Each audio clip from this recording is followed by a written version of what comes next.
Hey everyone, welcome to another video review. This is the Yolopark Transformers Bumblebee movie Optimus Prime. He's a model kit and you can see him there in front of the box. We'll go ahead and put that off to the side because this is a very large box. You can see, yeah, big old thing. It's to get Optimus there, a nice pose, and I guess another thing, Optimus and the Yolopark logo and Bumblebee movie and Transformers along the side there, and you got all that stuff. It's a big old box, and up here you got a extension of the picture and a handle. Nice, very convenient handle there. On the side here you have, well, a bunch of specs, where it was made, how to clean it, don't waste stuff, blah blah blah. Warnings for small products for ages 15 and above. It's not for children. On the side you have a nice big old picture. You can see that of Optimus there. Got all that. At the bottom you have nothing. It's just black and reflections. And on this side you have, well, what's in the box. What's in the box, what's in the box, product shots and the features, like, hey, look, he's got his ion blaster and his energon axe, and he's got all this cool detailing and whatnot that's there, and all that stuff. We'll get into that as we go through there. Now, that's the box. Very large box. Oh yeah, one last thing I think I should just go ahead and mention. Open this up, it's a flap like that, and there's a little Autobot symbol on the inside, and that's pretty much it. Everything else is just plain cardboard. There's nothing else in there. And included is, well, you have this little warning sheet, products after sales. Basically, hey, if something's wrong, this is how to contact them, and how much is, if you need to get a sprue replaced, thing replaced or whatever, this is how much it's going to cost you per piece, plus probably whatever shipping, because I believe they're based in Korea. Maybe? No. I don't remember. Let's see, are they? Hong Kong. Okay. I think. We'll get a little decal sheet, if the default stuff is not enough. Plus, you got the little arm things. I haven't applied those yet. I'm not sure if I'm going to apply those. I hate water slide decals, but there you go if you want those. And also the book for how to build the thing, which it's a good sized book. And also, yeah, again, more of the product details that are on the back of the box, and also a couple pages telling you everything that's in the box. You can see there's a lot in there, and then, yeah, lots of instructions, lots of those, and then finally what it should look like when it's all said and done, and all about symbol in there. Yeah.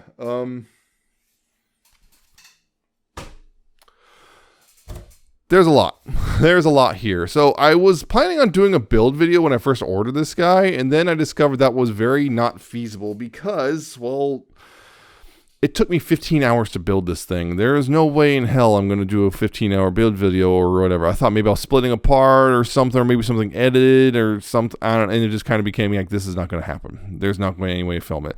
If you've been following on YouTube or Twitter, you've been seeing that, or co-host, you've been seeing me posting progress pictures as I built this over the course of several days. Yeah, it was a 15-hour build. Apparently I saw someone say something about 20 hours. So it's like, yeah, I might have been on the faster side of things. I'm not sure. I was hearing apparently earlier on 10 to 12 hours, but apparently that's not really a thing. But anyway, the figure itself, this is a very nice, very close to screen accurate Optimus Prime from the Bumblebee movie. I think the only figure out there right now that's more screen accurate is the 3-0 figure. Yeah, getting in a little closer for some detail stuff.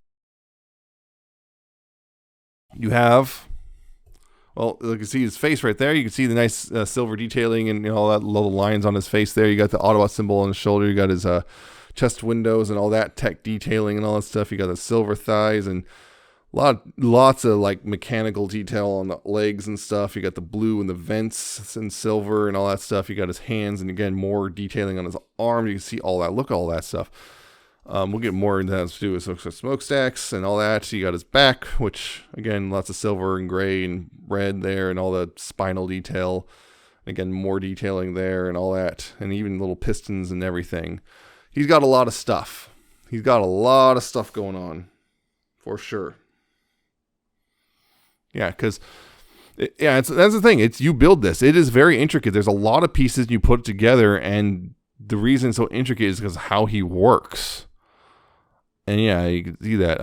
So couple things. So his eyes are translucent, translucent plastic. The thing is, it's got a space in there for an LED kit, but he doesn't come with one. So you can see right in there. There's space in there for an LED kit. He doesn't come with one, but there is places to buy. At least there were. They might not. I don't know. Okay, the places listings keep disappearing. So it's like it's like a $10 kit, and you buy it, and plus shipping. Then you buy, and you can stick an LED up here and light up his eyes. Because as it is, there's no actual light piping, so his eyes look a little dead, which is a little stinks. Because there is translucent plastic in there for lighting up the eyes. But yeah, you need to actually have an LED kit, and you also need to line these clips up so you actually pops onto the thing there. Anyway, so yeah, there's that. He does come with a couple, of course, the weapons, which also you build. He has his gun, which looks, I think, fairly screen accurate. It's pretty much just casting gray. The weapons are, I think, the easiest part to build because there's mostly large pieces, and so they go really fast. We're talking about like maybe 15 minutes max on the weapons, versus everything else. But one cool thing is, yeah, it's actually got the removable little magazine, which is cool. Sticks in there. And what's cool is if you see this right here, this right here is on a rail. You see this, and you slide the handle back. This pops up, which is really cool. And the other thing is because it kind of borrowed a little bit of a page from Masterpiece in a sense, but like when you slide it back, you can also open up this back panel right here and let this come out, and this will slot into the handle. You close that up, and now it's got a tab slot connection for, connecting to his hands, because his hands have a little slot in them. So you can just, both hands do this. So you can, makes him have a much firmer grip. He can kind of hold the gun without the tab, but not very well. And also it tends to flop out of his hand really, really, really easily, unfortunately. This also means if you want him to actually have a good, decent grip on his gun, you have to have this slid back, which isn't quite accurate, I believe. Not quite. If I could just line this up, there we go. Yeah, that tabs in pretty securely. Although the only thing is, well, one, it kind of makes him a little forehead. I mean, two, his elbows, at least on mine, are kind of loose. You can see that. You can get him to a point where they will kind of hold up, but yeah, you can see he just wants to flop down. Apparently, it's a frequent problem. Apparently, the shoulders and elbows are a little loose on these guys. Although mine, the shoulders are fine. The elbows are the loose ones. Or at least the left one is. Right shoulder is a little tighter, but not much. The other thing, yeah, which is he got this axe, which got an alternate part for this axe. You got this little piece right here. And what you do is there's this piece right here in the middle. You can pop off, because right now it's just a rod. And you can pop this middle piece off, and then this tab. See, it's got the sideways tab thing, which makes it so you can put in either hand, depending on which way you orient it, because it can go either way. So I'm just going to put it in for right-handed, because, The only thing is, weirdly enough about this, because of the size and the kind of relative top height of the axe, when you use the tab, it's actually less secure than if you use, say, both hands to have him grip it. And it's a little annoying that. It's just he doesn't get it's not very solid, I'll be honest. His grip on this thing is not super secure, at least in my experience, and he has a tendency to just... Yeah, see, that's what I was talking about. The left arm is a little more loose than the right arm on mine. So actually right there you can see what's happening is it's bracing against that box a bit. Yeah, see, it's kind of shaking down a bit, but it holds it securely enough, but it's in the middle, so I'm kind of not really a fan of that. It's like if you can get him, I posted a picture. It's like you can see he can actually hold it pretty well with both hands and actually maintain a fairly decent grip as long as you use both hands, because if you use just one, then yeah, it won't hold it very well without the tab. That's one thing. And there's a couple alternate pieces which are a little weird to explain, I guess, which is these little half disc things. These are for in the shoulders, because right now it's in there. Got the full disc, and it basically, if you want, you can just you have to kind of match them up to the right side and everything, but you just it's this one. Yeah, it'd be this one, I think. Yeah, you just kind of pop it on the disc on, and swap them as you need to. Whichever one. I'm not sure if I don't think this offers really any benefit. It just kind of comes down to personal preference. I just put the full disc on there and left it. So, But you have some degree of options, and that's the other thing is. On mine, these are the problem, which is these pop off really easy because this joint is so tight that this pops off relatively easily. And these pegs, I've already one of them snapped off, and I've used some glue, but it's not holding very well. So that's a little unfortunate. If you mess with it too much, it just pops itself off. Yeah, that seems to be a kind of a bit. There's a gossip thing is like, well, it's model kit plastic. So the problem is some of the plastics can be a little fragile, and you have to be really careful about it, and you really don't want to put too much stress on anything. So that's one thing I will very much recommend when you're messing with this guy. Take everything nice and slow, because a couple things on mine did break, namely some pegs in the shoulders there. That pieces kind of came off, and one of these hip skirts, a bit of plastic kind of snapped when I was trying to put it together, but that one wasn't too bad. It's like not too difficult to fix it. But there's definitely just a lot of just be really careful when you're assembling things. But I want to show off articulation real quick, because this guy, oh my god, this guy's articulation is really cool. Not just because of how poseable he is, but because what happens. Again, the thing is, unlike a lot of figures, I'll just pull the limbs. I say with this thing, be really careful. Move everything very slowly, because again, it's plastic kit model. It's model kit plastic, and it's a little more fragile. And it's one of those things. Just probably go ahead and be just really careful with it. You don't want to, break it just because you're being hasty. But yeah, in the head here you have a ball joint, but it's at the base of the neck, so the entire neck and head move when you use it. It does have expression. You can go this far left and right, and unfortunately you can't get a full rotation. You go look up and down a bit, you get a lot of waggle. But yeah, it's just, I wish it's like a lot of those like fig arts or whatever, where there's like a ball joint at the bottom and a ball joint up in the head. But unfortunately the head just clips in, so the whole neck goes with it. It still works, but it's weirdly limited considering everything. Shoulders, you do have the full, 360-degree rotation. There is a butterfly joint right there.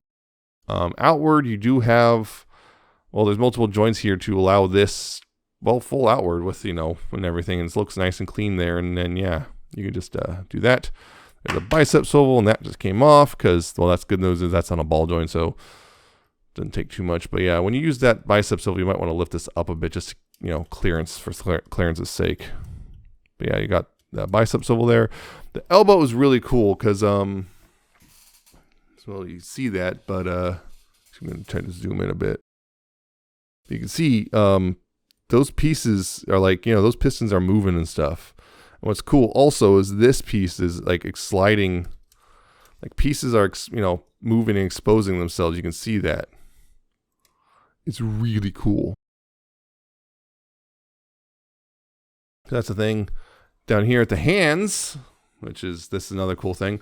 The hands are, of course, they're on a ball joint, so you got rotation. There's also a hinge here, so you got that. And also you can pull it out entirely, but there is an extension. So that's the thing, I mean, be careful. Yeah, there is an extension here. You can actually extend the hand out so you can get further poses with the fist. You can extend that out and then get further range, which is really cool. And of course the hands themselves are just, these are really good hands. Okay, so thumbs on a ball joint on the base, right? You got that, so you got that rotation and up and down there. And you got, hinges at the base, and yeah, 3 hinges per each. Yeah, each digit has 3 hinges, including those fingers, and they all got full curl and all that. And also they do have splay. They actually have a decent amount of splay too. So these are really nice hands, and they're really posable. And yeah, you have to build all that. Those are all pieces I had to build. That's a lot. So yeah, it's got a lot of articulation there. You kind of have to, with the waist, you kind of have to pull up a bit, and you only get so much range. But yeah, it's decent enough for a lot of poses, but you have to kind of work for it. And there is a bit of a rocker there, side to side, so there's something there. And also there's an ab crunch, and what's cool about it is when you use the ab crunch, you get all this, you get that kind of, get detailing exposed, like actual detailing right there, like all that stuff is coming exposed. And it's pretty good ab crunch too, because it looks, well, natural. So you got that. Down here at the hips. Hips are weird, and like there's a lot of jointage there, but like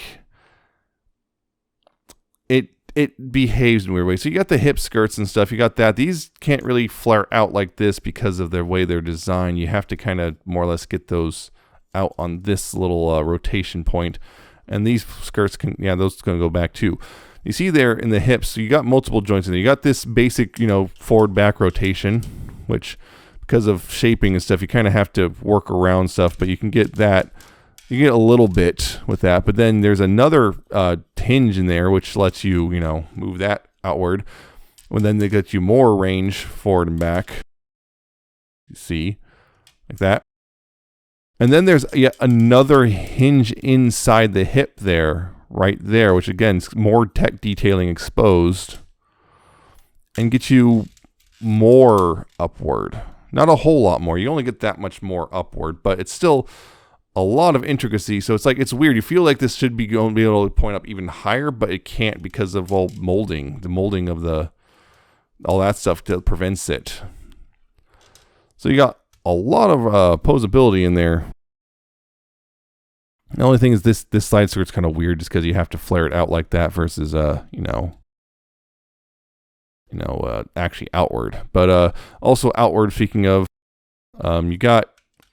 you have to kind of pull it forward and get clear of that thing, but which means you also have to pull this thing forward. But yeah, you actually do get quite a bit of outward too. This is about as far as it'll go, but it's a decent amount. Thigh swivel, you're kind of limited due to, again, sculpting, but you got a decent amount. You got, as long as you have to kind of manipulate where the leg's sitting, but you got a decent amount. And down here at the knees, cool, again, the detailing. When you start bending the knees, you see this, this starts sliding down, which is cool. Then back here, you got this whole thing where this will, this is spring loaded. There's a spring you can actually put in there, and that's spring loaded, which does compress so it can really bend. Only thing, again, is, yeah, that part just came off because, yep, model kit. I got to start gluing pieces. See, that's the side that usually stays on fine. It's usually the right side that doesn't like to stay on. You start using more glue. I was a little afraid because I knew a lot of parts needed to move. So I was like hesitant to glue anything, There we go. And so knees, really fantastic stuff going on there. Just be real slow. And down here at the feet, you have, tilts. Side to side, you got forward and back. And again, the thing with the piston detailing, you got that, the pistons extending and stuff. That, so you got all that stuff, and you also have a toe joint, pretty good toe joint too.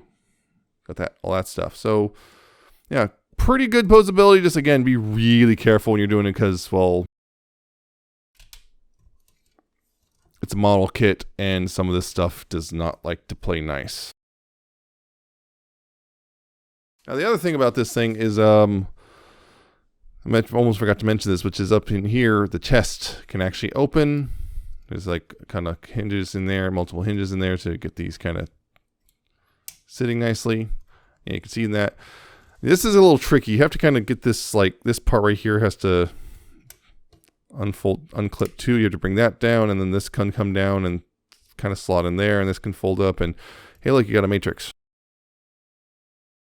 There's a matrix. You can't grip it super well because it's hard to get it out in the first place because it's pegged in there pretty well. So yeah, but there's a matrix molded in, which is kind of neat, even though again, it's kind of the, we didn't see a matrix in the Bumblebee movie, but sure. It's kind of, I guess, a prerequisite anymore. So that's the thing. Yeah, just kind of a weird bit right there. Just kind of how you have to get stuff kind of situated to be able to use this properly. As far as I can tell, I'm not sure there's an easier way that I'm overlooking, but yep. So there's that stuff. Yep. That's pretty much all the features. Get him standing up straight. Yeah. Now, real quick comparisons though. Do that stuff. He doesn't transform, by the way. Obviously, he's a model kit. He doesn't transform. Sorry. Here he is with the Studio Series Bumblebee Optimus. See quite the height difference there. MP49, so regular masterpiece, you can see bigger than that. MPM12 with the DNA upgrade kit attached, which is a little bit taller. See that? But speaking of, that's another thing. The elbows here, once again, they don't get it right because those disc pieces are supposed to sink in. They do not. The hinge is back here instead of, at the disc. I believe this and Toy World are the only ones who got that part right. But finally, here he is with the magnificent mecha, which I heralded as the best, most accurate transforming Optimus. You can still see there are some inaccuracies on this guy. Now I'm looking at this one, which is closer to accurate than this. But this is still the closest of the transforming ones. So that's something to think about. But yeah, roughly the same height though. Real close to the same height.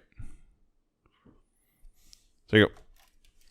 Which is, I believe, slightly taller than the 3-0. So, yeah, the Yolopark Optimus Prime here. Should you get it? Well, a couple things. Caveats. Number one, okay, one, do you like model kits? And two, are you okay with non-transforming figures? Those two things are going to be the big factors here because he's a model kit that doesn't transform. If you do not like non-transforming figures, you're not going to like this. If you don't like building models, you're not going to like this. If you're thinking about bidding in models, I would actually recommend not getting this because as your first model or something, or an early model, I would get some experience on easier stuff because this is a complicated, long build for sure. It's complicated and takes a long time. Again, 15 hours and a lot of little pieces that are intricate and you have to squeeze things past other things. It's kind of scary sometimes and it's a lot of work. It's a lot of work and there's a lot and just that sort of thing. So just be aware of that. So yeah, if you're kind of new to model building, I would definitely not buy this one until you have more experience. Like go buy a HG Gundam or something. One of the cheap ones, the $15, $20 ones. So the other thing is, of course, the price. The cheapest you're going to get them at retail is about $150, and that's at places like Shouzi, the China-based retailers. If you buy it from a US-based retailer, it's going to cost closer to $200, and that's if they still have in stock. I think he's worth it. I got him for $170 total. I think it's really good, but again, I also like building model kits and stuff, and I don't mind it not transforming, but yeah, it's going to be a hard sell if those things, there's those qualifiers. He's good. The only thing is his model kit, so it's kind of fragile. You got to be careful with it. You got to, be really careful. You saw me even being careful with it. Things can just pop off. But he is good, and he is, at this size anyway, the cheapest non-knockoff Optimus you can get, Bumblebee movie Optimus, because there's this, at this size, I believe there's this, Toy World, 3-0 and Magnificent Mecha, and then there's the knockoffs and I guess Fire Scorpion because everyone else is like weirdly a knockoff of Studio Series, I think. But this is one of the cheapest ones. Again, $150 compared to this 3-0's 210 or so, and the Magnificent Mecha's $250. So it is the cheapest one, but you have to build it yourself and all that stuff. And yeah, you might not like that. And also 3-0, I believe, has electronics, and so does Magnificent Mecha. This one does not have those included. So that's another thing. Another thing was, I want to mention real quick, is also there was the thing about the hips. There's a lot of pictures going around where the hips are really wide. As you can see, that does not have to be the case, but you can pull the hips out a little bit, I guess, and possibly get a little bit better, slightly more articulation range. But yeah, it's, as it is, he doesn't have wide hips unless you want him to. Because people were talking about the childbearing hips or whatever nonsense because they saw some pictures of it. So, yeah. I think it's great, but yeah, the whole thing about model kits and non-transforming figures is going to be the big deciding factor. So, yeah, that's it for this one. I hope you found it informative and entertaining. I hope you like, comment, subscribe. Check out my Twitter, Nemesis Prime 1. Check out my co-host, cohost.com/Nemesis-Prime. Check out my Coffee, my Patreon. And I shall see you next time with another video review.